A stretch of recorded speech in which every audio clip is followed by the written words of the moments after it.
Burgess disease খুব aggressive disease এবং এতে খুব ফাস্ট এবং পেইনফুল পায়ের গ্যাংগ্রিন বা আলসার তৈরি হয়। Burgess disease is directly proportional to smoking. যারা স্মোকিং করেন তাদের মধ্যেই বার্জেস দেখা যায়। ব্লাড থিনিং মেডিকেশন ছাড়াও এখন একটা যেটা নতুন টেকনোলজি এসেছে সেটা হচ্ছে যে স্টেম সেল থেরাপি।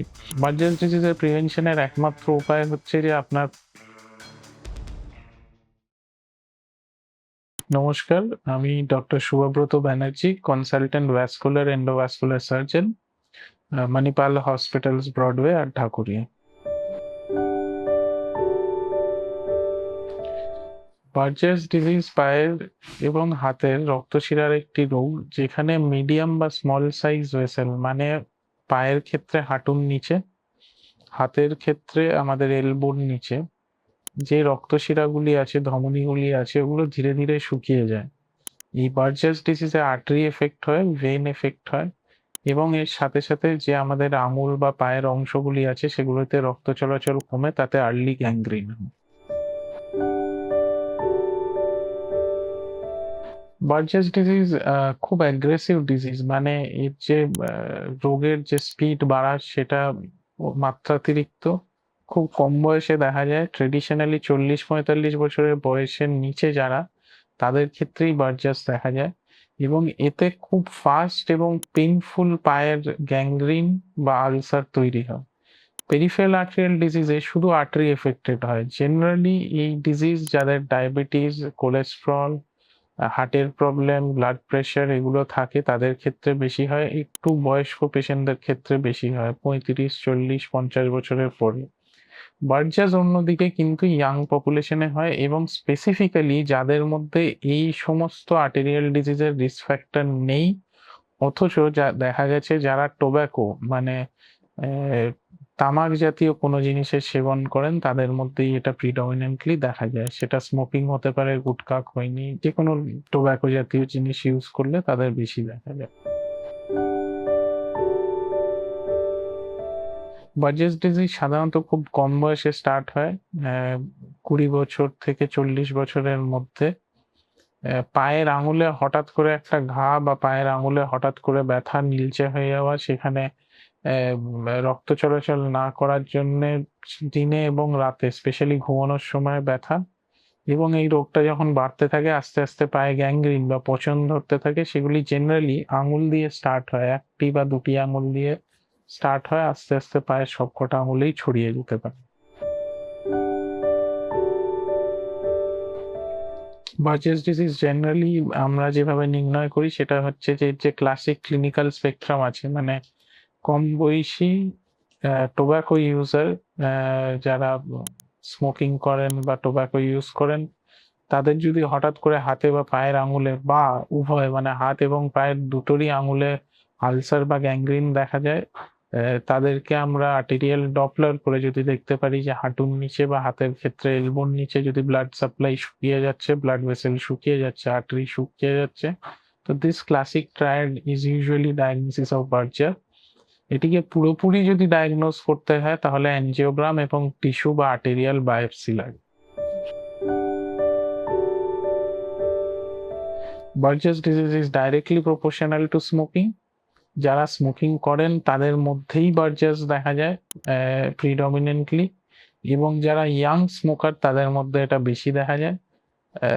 যাদের মধ্যে অন্য কোনো ফ্যাক্টর আছে, ব্লাড প্রেশার, সুগার, তাদের কিন্তু বার্জেস ডিজিজের হওয়ার চাইতে পেরিফেরাল আর্টেরিয়াল ডিজিজ হওয়ার সম্ভাবনা বেশি।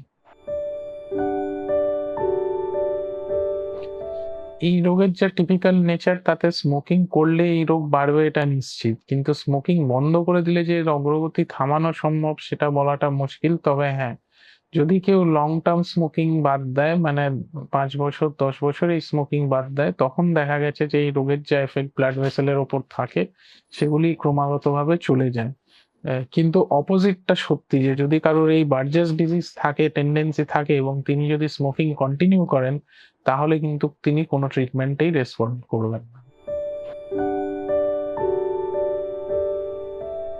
বার্জেস ডিজিজে যেটা সবচেয়ে ভয়াবহ সেটা হচ্ছে যে মানুষের পা বাদ যায়, এবং জেনারেলি লেভেল অফ অ্যাম্পুটেশন কিন্তু হয় হাঁটুর কাছে।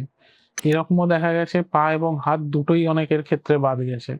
তো আমাদের যেটা ট্রিটমেন্টের প্রধান লক্ষ্য সেটা হচ্ছে যে মানুষের পা যাতে বাঁচানো যায়, মেজর অ্যাম্পুটেশন মানে হাঁটুর কাছে অ্যাম্পুটেশন বা এলবোর কাছে অ্যাম্পুটেশন যেন না হয়।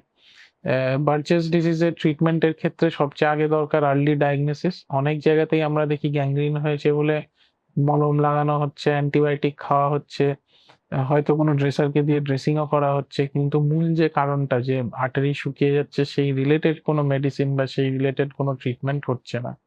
তো আর্লি ডায়াগনোসিস হচ্ছে ফার্স্ট।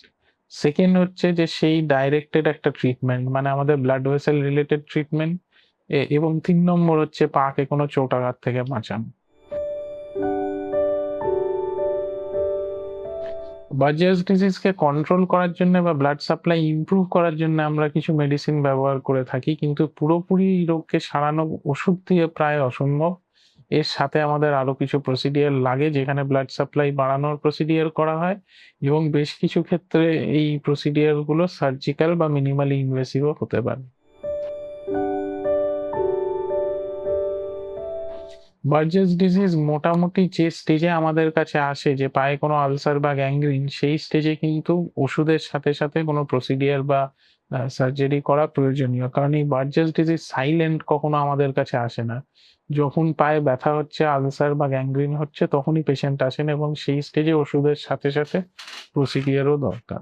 সাধারণত আমাদের ব্লাড সাপ্লাই ওই আঙুলে বা যে জায়গাটাতে পছন্দ রয়েছে সেখানে বাড়াতে হবে।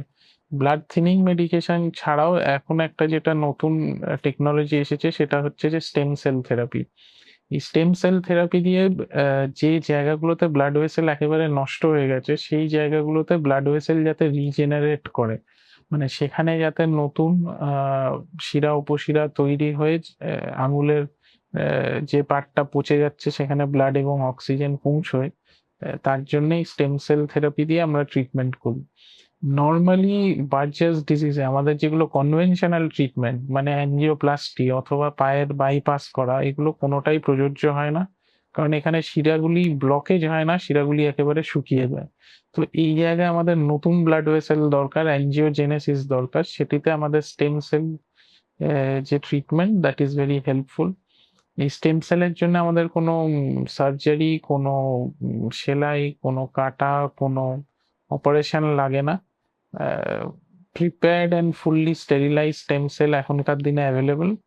সেই স্টেম সেলকে যে জায়গাগুলিতে ব্লাড ভেসেল কম, অর্থাৎ পায়ের হাঁটুর নিচে কাফ মাসেলে বা যে জায়গাগুলিতে আলসার আছে, সেই জায়গায় টার্গেটেড ভাবে স্টেম সেল দিলে দেখা যায় যে অনেক ক্ষেত্রেই পায়ের যেখানে ব্লাড ভেসেল গুলো শুকিয়ে গেছে সেগুলো আবার রিজেনারেট করে অ্যাটলিস্ট পায়ের মেজর অ্যাম্পুটেশন বাঁচানো যায়। বার্জেস ডিজিজের প্রিভেনশনের একমাত্র উপায় হচ্ছে যে আপনার স্মোকিং বা টোব্যাকো জাতীয় জিনিসকে বর্জন করুন।